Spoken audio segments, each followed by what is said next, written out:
Kisah Narto, 59, akan berangkat umrah viral di media sosial.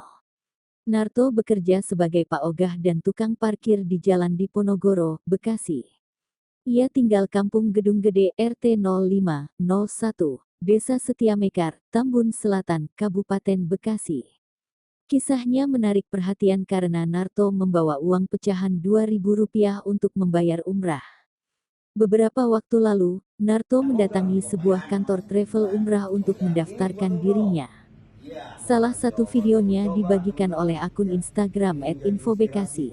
Dalam video terlihat Pak Narto duduk di atas sebuah sofa sambil melihat ke arah sejumlah uang yang bertumpuk di lantai dengan pecahan Rp2.000 dan Rp1.000.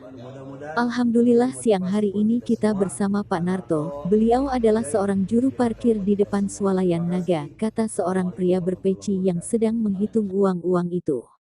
Ternyata ini bukan pertama kalinya bagi Narto menjalankan ibadah umrah. Melainkan ia sudah akan berangkat umroh untuk keempat kalinya. Sudah 2 kali umrah di Al Rasyad, ini umrah yang keempat, sambungnya. Pria itu memperlihatkan tumpukan uang di dalam kantong plastik yang dibawa oleh Narto untuk mendaftar umrah. Pria itu mengatakan, ini buat umroh.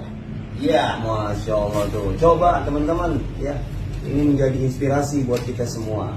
Sudah ada sang inspirator buat kita. Walaupun pekerjaan beliau menurut kita rendah, tapi luar biasa. Beliau diangkat derajatnya oleh Allah dengan 4 kali umroh. Allah. Mudah-mudahan menjadi motivasi buat kita semua. Pak Narto sebagai inspirator buat kita semua. Terima kasih. Assalamualaikum warahmatullahi wabarakatuh.